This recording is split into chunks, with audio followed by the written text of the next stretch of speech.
edition of our unique NUFC podcast as we get ready to break for the FIFA World Cup. Do we really want to? Is what the message is on Tyneside. Things on the pitch at St James's are ticking along superbly, and another 4-goal haul down on the south coast and a win in the cup. Welcome to Black and White with Arab News. Almiron, little ball down the right to Longstaff, inside to Wilson, now back through for Almiron, who's away. Miguel Almiron into the area, defender tries to hold him up. Almiron! There is just no stopping him. It's absolutely unbelievable. Miguel Almiron has scored again, broke into the area. The defender As always, it's a welcome return for my globe-trotting sports editor friend Ali Khaled. Fresh from being with the Toon Army, my burning question to you, AK, is have you had a Toon tattoo yet? Not quite, Pete. Good to be back on the show. So yeah, I spent the weekend in Southampton. I have to say, I have to mention them, thanks to a very generous invitation by Visit Britain. Looked great, by the way. Great trip. Yeah, we talk about the game, but it looked like a great trip. It was. We visited a few football grounds. We visited Wembley, looked at the Wembley, museum, all the England paraphernalia and FA Cup stuff. So really interesting stuff. But I think the main event was the match in Southampton, of course, and another great result. I was going to say fantastic performance. It was a fantastic result. The performance was, it was quiet, I thought, in the first half, and obviously, improved as the match went on. But again, it's such a good sign that even when not playing at your best, that you can comfortably win 4-1 in the end.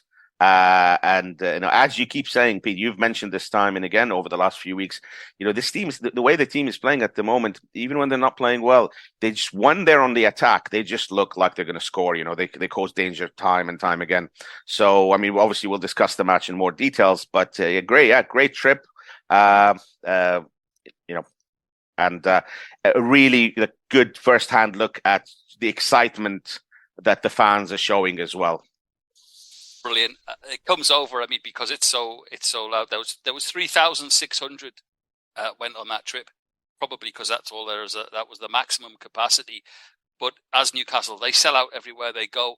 And as I said to you on last week's podcast, not just because the times are changing and it's all positive. They've done that from time-honoured tradition. But I thought exactly what you said. The first off, and Ralph Hasenhüttl, who's been sacked since. I was watching him, Ali, and he was scratching his head on the touchline, and I was scratching my head for him because Southampton play decent football. They keep the ball, and they're reasonable. But it's just the fact that Newcastle have that extra gear when they get in the final third. That's true. Yeah, that's exactly how I felt like watching it. I was thinking like Newcastle started off slowly, and Southampton had a lot of possession.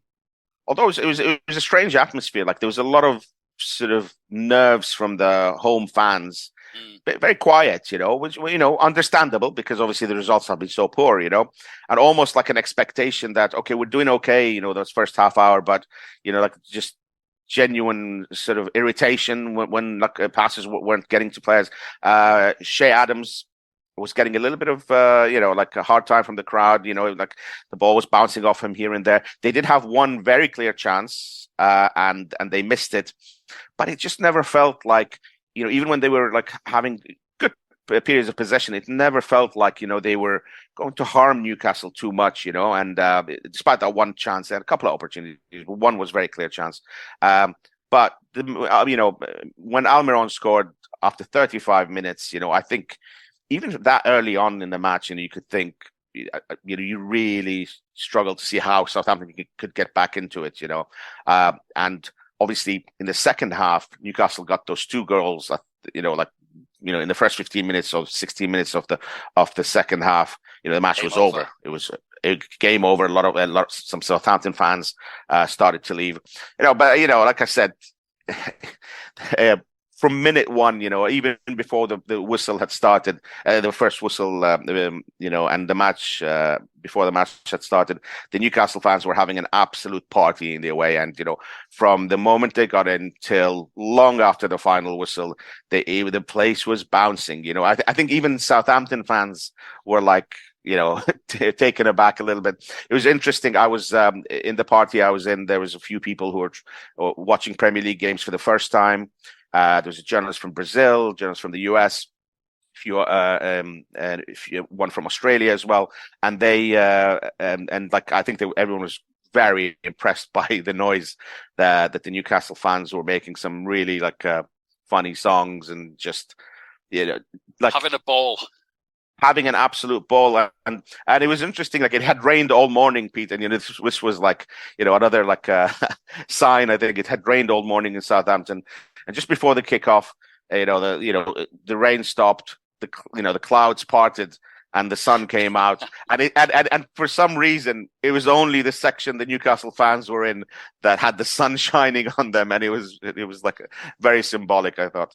I would imagine that Eddie Howe brought that sun down to the south coast. Listen, I wanted to talk to you about something, and it's possible the reasoning behind I'm not criticizing the performance in any way, but it wasn't that usual slick cutthroat, and I think possibly Bruno had to drop back because Joe Linton was out.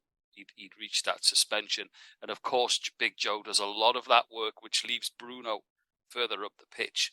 Bruno dropped back. He was in that quarterback role, I noticed. And the amount of work that him and Sean Longstaff got through, by the way. Sean Longstaff's stats were absolutely incredible post-match. So massive. He doesn't get enough credit. So I just wanted to say Sean Longstaff, man of the match, behind Joe Willock for me, but Sean Longstaff outstanding. So I just wondered, with Bruno, Ali, possibly he had a little bit more on his plate work-wise to do. Yeah, I mean, it was noticeable that he was playing deeper. It's noticeable how, just exactly how deep he got. I mean, there was a period in the first half when Southampton were, again, when they were slightly on the front foot, pressing relatively high up the pitch. And Bruno was really finding those small pockets of space, as Newcastle were trying to play out from the back. And he was so involved in that. It was obvious. So this is Bruno slightly on the back foot, not the Bruno that that drives the team forward and all that. Not but Bruno again, in the middle. Not Bruno in the middle, but again, it just shows his technical ability, and his vision is so good that he was. Newcastle would really try to play out from the back, try not to bypass the midfield or anything, and he dropped really deep, and he was getting the ball, playing back to the defense, getting it back, playing it back to, and it's just always there as an option, constantly running, and again, as we say, sometimes when you're actually at the match, you notice these things a little bit more, if it's not on, maybe the screen is not focused on him, just how much effort he puts in, and obviously as the match progressed. And Newcastle, took the lead and started to, were a little bit, obviously more on the front foot. He really comes into his own there, and I think it was, fitting that he got the last goal of the match. Not one of his greatest games, but honestly, just involved in absolutely everything. The fans absolutely adore him. I mean, they sang his name throughout the 90 minutes, nonstop. They sang Almiron's name, but Bruno, it seems to me, he's the hero. He's at the heart of everything that that the team does well at the moment. Question for you: what did your Brazilian colleague make of it, and in particular Bruno Guimaraes? He was so obviously he had a massive interest in Bruno Guimaraes, and we discussed Joe Linton as well, and that he was obviously not playing, but he was. The interest in Brazil in him, and also the interest in the national team coach in Joe Linton. Obviously, Brazil have such an unbelievable squad that was always difficult for Joe Linton to make it into it. But regarding Bruno, I mean, he said, look, he's kind of a new generation of Brazilian players, who are almost not very well known in Brazil. And then they come to Europe and really make a name for themselves. And Bruno seems to be almost a bit of a poster boy for that, in terms of how his career has gone now, and like just the trajectory of his career, how his rise, and the Brazilian colleague did say, look, when he started, not many people knew about him, especially like in Sao Paulo and maybe in Rio, but he was part of the Olympic team that went to Tokyo. Yeah, so it was started to hear a little bit more about him. Obviously, he played in France, but he said playing in the Premier League changed everything. He goes, the way that the English media has covered him, the attention that he's gotten here really transmitted itself back to Brazil, and there's a lot of interest in him, and like people really started to notice how well he's playing. And obviously, Tite, the Brazilian national team coach, has been playing Fred and Casemiro most of the time as the holding midfielders. Fabinho from Liverpool obviously plays as well, but he's had a relatively poor season so far. And he said, like, with the interest in Bruno, a lot of people back home are starting to say, he should actually be starting in the World Cup, which is an amazing transformation. And again, the really the point that came across from him was that, I mean, in not so many words, like 2 years ago, nobody had heard of him. Sure. And now people are demanding that he's started for the World Cup. Absolutely. Speaking of Bruno and the effect he has, leads us nicely into my next section. It was the Cup. The League Cup took place this week against Crystal Palace. Tough draw that, by the way. Crystal Palace, nobody's mug. So it was one that I was fearing, because Newcastle in the past are not a cup team. They're renowned for going out in the early rounds. Eddie Howe had a much changed team out last night, as he would ahead of a big game against Chelsea. But Bruno came on for the last segment of the game, and it was like Newcastle woke up, the fans woke up, because it was 0-0, and I believe that there wasn't really a shot on target during the 90 minutes. Two teams possibly with their eye on this last Premier League round before the World Cup. But Bruno came on. But it was another Englishman that stole the show last night, Ali, and it's one that I wanted to bring up with you because you've championed on him since he signed for the Toon, and it's Nick Pope. 3 penalty saves last night, which were crucial. Absolutely brilliant. Those saves were. I remember right at the start of the season when he signed, and if you remember, Pete, before the season started, we were saying, well, is he going to come in and be number one straight? Right from the beginning, or is he going to have to buy this time? And obviously, as things have turned out, he was straight into the team, and quite rightly. I remember at the time saying, and you agreed with me, was that this is not a signing, that you're going to bring in and put on the bench. Like this was a sort of a big money signing, and like someone who's going to come in with a very, very specific, plan to have him as number one, and he is one of England's best goalkeepers. I have said all along that I think he should be England's number one. I have my doubts about Pickford, although you have to say Pickford, sometimes, really, he's never let England down, as everyone says, and sometimes maybe performs better for the national team than for a struggling Everton team. But I think Nick Pope has been excellent. I know he played that one game for England, and it was against Germany, and I think he was at fault for one of the goals. So again, people say, shows that Pickford is our number one.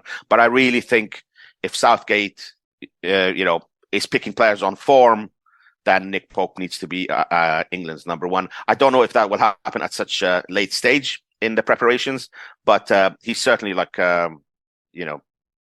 with his performance yesterday, those penalty saves, just on the back of plenty of excellent performances for Newcastle, I think he deserves to be England's number one. You never know, because Gareth's been in and around the Toon quite a bit of recent weeks, obviously looking at Kieran Trippier, Callum Wilson, and of course Nick Pope.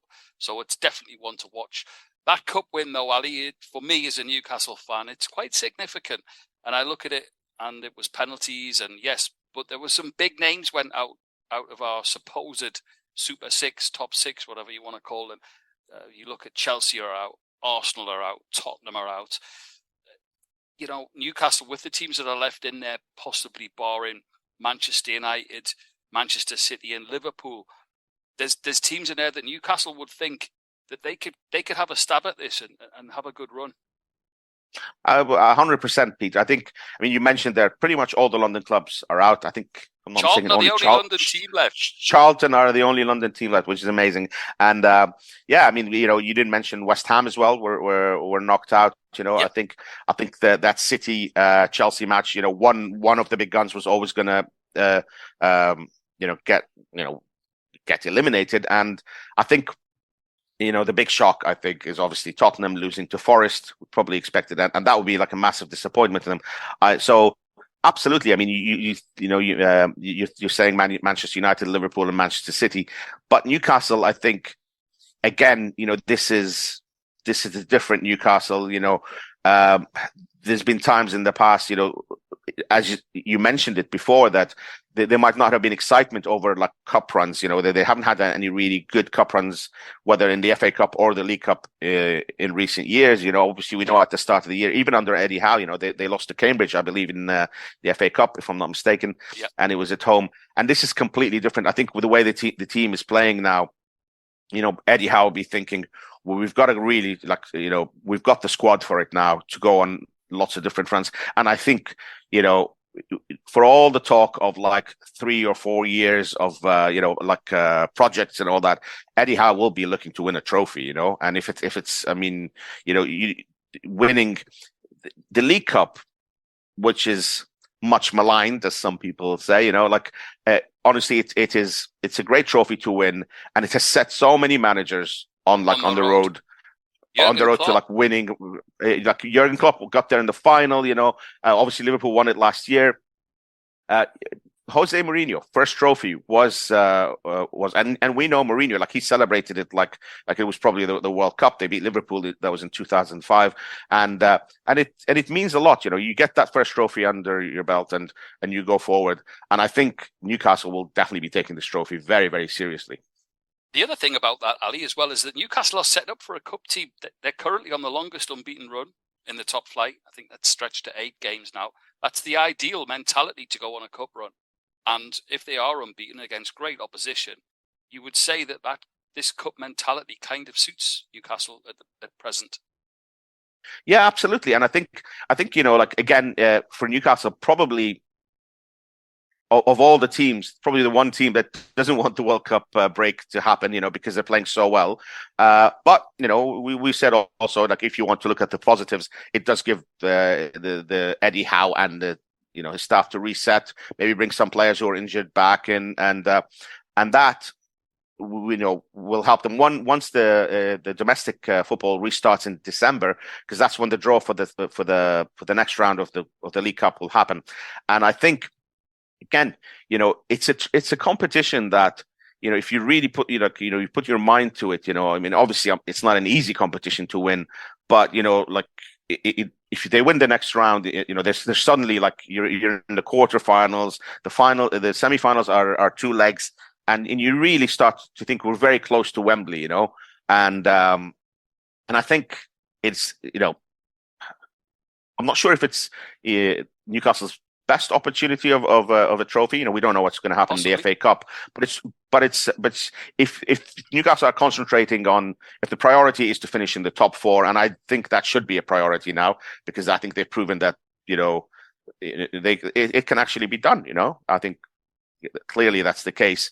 The second priority, I think, should be the League Cup. It's a great opportunity here to win a trophy. You mentioned top 4, so it brings me nicely into the weekend. It is just before the close of the season, and what a mouth-watering tie to go into. If you think about it, it couldn't be set up nicer, really. The Tuna at home to a stuttering Chelsea, but still a great side with a new manager as well. People, these fans of ours that we speak about, Ali and you and I, are often in touch during the week pre-show. Managers don't get time, do they? But it's this Chelsea game's a massive game for both clubs.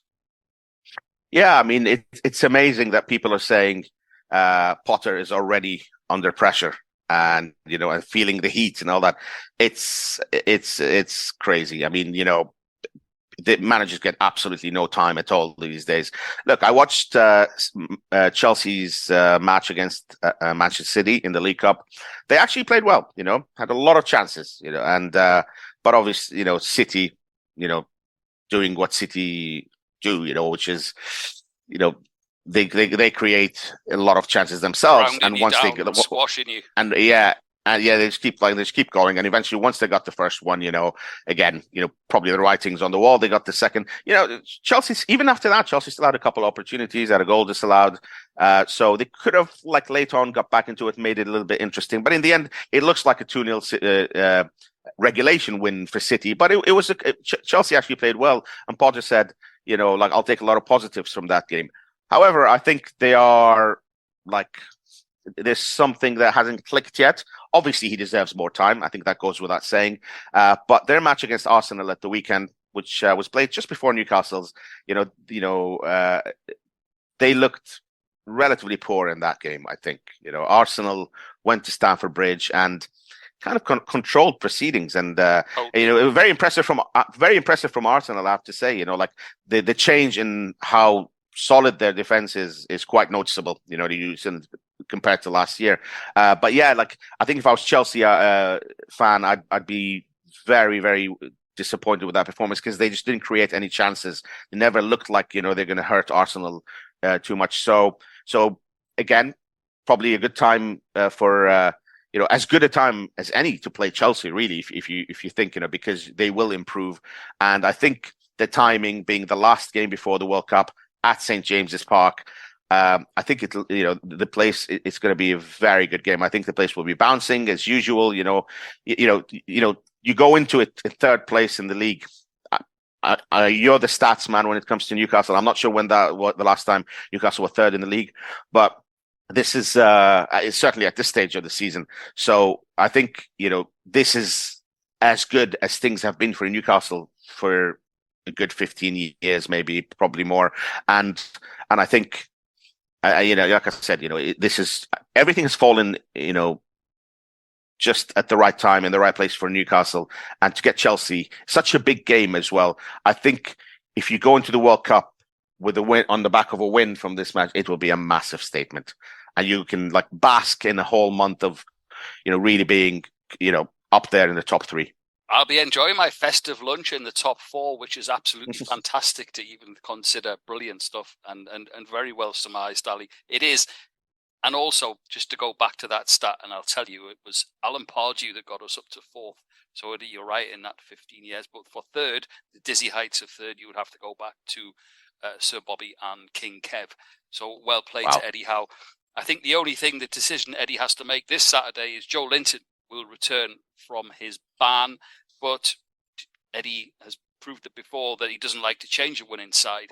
So it'll be interesting to see if the combative Joe Linton comes back, or whether Joe Willock, who was my man of the match, and Sean Longstaff, the second, will retain that. Very interesting. Can't wait for it. Massive, massive game.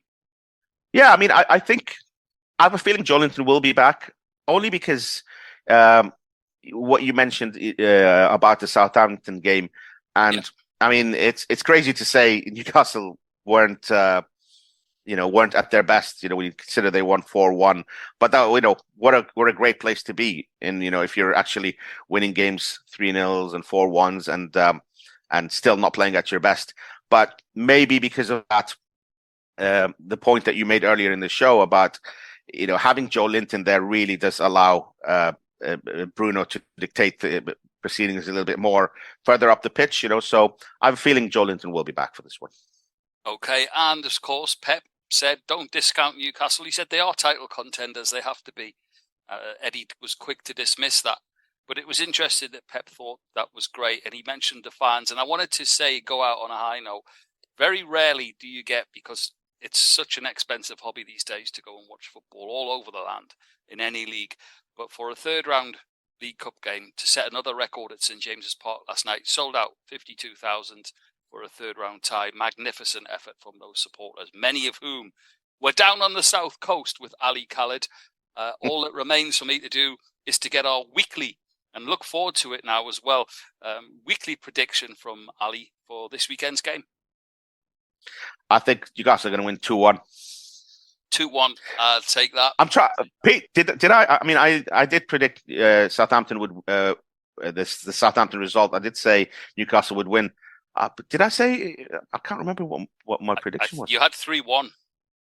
I had 3-1. All right, so I was close. You had 3-1, so you were very close. Fantastic. We just keep racking them up for you. You just keep getting them right because it means Newcastle are unbeaten. We'll take 2-1. I've got 2-0 myself. I fancy it. I just think that Newcastle look very good at the back, which is something I haven't said in many, many years. Brilliant. Listen, as I said, safe in the knowledge that my festive lunch will be in the top 4 come what may. Look forward to the game. Chat to you soon, Ali. That's it on Black and White with Arab News. How are the lads?